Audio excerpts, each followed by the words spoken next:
Hello बच्चों, आज हम कक्षा 9 का पत्र लेखन पढ़ने जा रहे हैं। तो बच्चों, पत्र लेखन कहते किसे हैं, पहले उसके बारे में जान लेते हैं कि पत्र लेखन यानी पत्र लेखन की कला अत्यंत प्राचीन है। मानव जीवन में पत्र लेखन का अत्यधिक महत्व है। यह एक ऐसी उपयोगी कला है जिसके द्वारा मानव अपने मनोभावों एवं विचारों को सहज भाव से व्यक्त करता है। अब बच्चों, पत्र के उद्देश्य क्या होते हैं? तो पत्र के बच्चों उद्देश्य होता है कि पत्र द्वारा अपने मन की बात को दूसरों तक सरलतापूर्वक पहुंचाया जा सकता है। अपने मनोभावों को दूसरों के समक्ष प्रकट करने का सबसे सस्ता और सुलभ लोकप्रिय साधन है। बच्चों, पत्रों के प्रकार। बच्चों, पत्रों के 2 प्रकार होते हैं, अनौपचारिक और औपचारिक। अनौपचारिक पत्र हम अपने सगे संबंधियों को लिखते हैं, अनौपचारिक।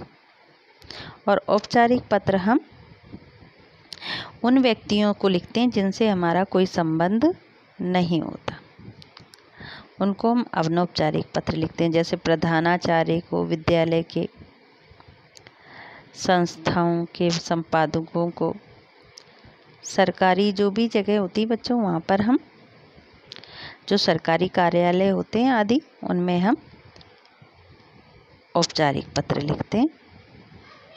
और अनौपचारिक पत्र हमारे सगे संबंधियों को हम लिखते हैं। तो बच्चों, आपकी कक्षा में जो पत्र आते हैं 9th कक्षा में, वो होते हैं अनौपचारिक पत्र। अब हम उसके बारे में जान लेते हैं कि कुछ बातें होती हैं ध्यान देने योग्य बच्चों, कि पत्र लेखन के दौरान हमें क्या क्या ध्यान रखना चाहिए।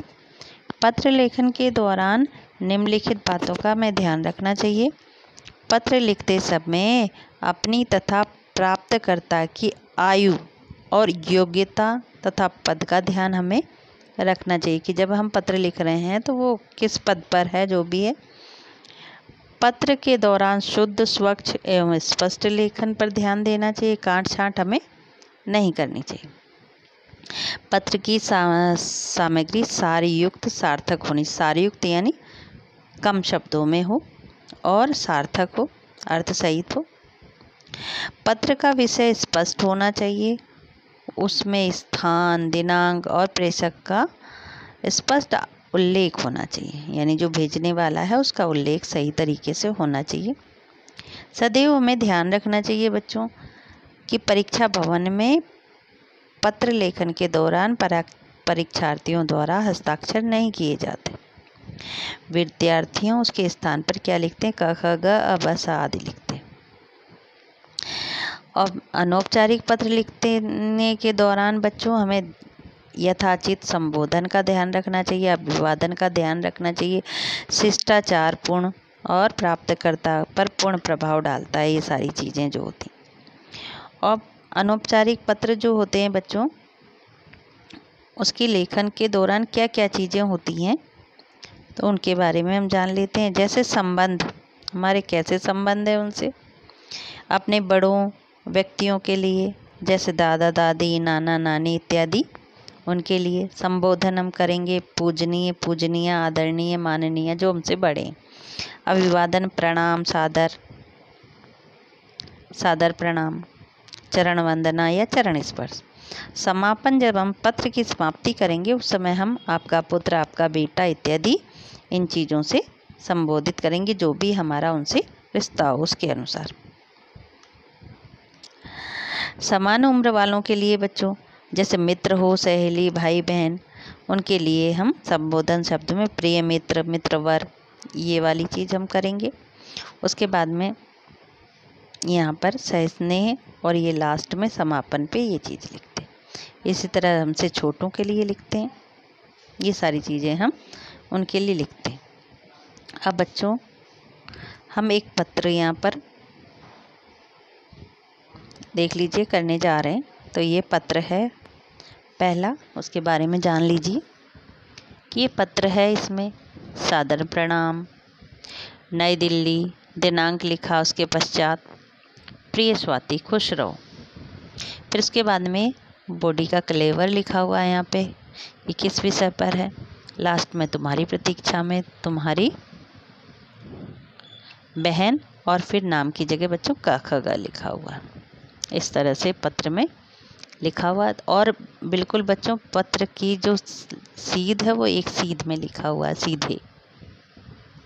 सबसे पहले कहाँ से पत्र लिखा हुआ, उस जगह का नाम, फिर दिनांक, फिर किसको आप पत्र लिख रहे हैं, उसे संबोधन क्या कर रहे हैं, फिर आप किस विषय पर पत्र लिख रहे हैं, वो सारी चीज़ आपकी लिखी हुई है। लास्ट में तुम्हारी प्रतीक्षा में तुम्हारी बहन कह कर गए। जैसे इसमें क्या है, पंचमढ़ी जाने के लिए अपनी चचेरी बहन को पत्र लिखिए, तो इसमें लिखा परीक्षा भवन नई दिल्ली। इस तरह से स्टार्ट किया है। ऐसे ही दूसरा है बच्चों यहाँ पे, इसी तरह से आपको भी अनौपचारिक पत्र लिखने हैं जी। दूसरा है, दूसरे में आपको परीक्षा भवन यानी शादी के लिए आमंत्रण पत्र दिया जा रहा है। परीक्षा भवन नई दिल्ली, दिनांक प्रिय राकेश, संबोधन शब्द दिया जा रहा है, सप्रेम अभिवादन। तुम्हें यह जानकर अत्यधिक प्रसन्नता होगी कि मेरी अनीता दीदी का विवाह 15 जून 2015 को होना निश्चित हुआ है। दीदी PhD की डिग्री मिल गई है। मेरे जीजाजी कॉलेज में प्राध्यापक हैं। 13 जून को शगुन देना तय हुआ है और 14 जून को मेहंदी की रात है। तुम्हारी उपस्थिति प्रत्येक कार्यक्रम में अनिवार्य होनी चाहिए। मैं बड़ी बेचैनी से तुम्हारी प्रतीक्षा कर रहा हूँ। मेरा अनुरोध है कि चाचा व चाची को भी साथ अवश्य लाना। उनका आशीर्वाद अनीता दीदी के लिए बहुत आवश्यक है। रेल का आरक्षण समय पर करवा लेना। मेरी ओर से चाचा चाची को प्रणाम। शेष मिलने पर तुम्हारा मित्र काका। इस तरह से बच्चों ये पूरा किया गया। यहाँ मैंने कुछ और आपको यहाँ पे दिए हुए हैं उदाहरण, जो 2 उदाहरण ये भी दिए हुए हैं।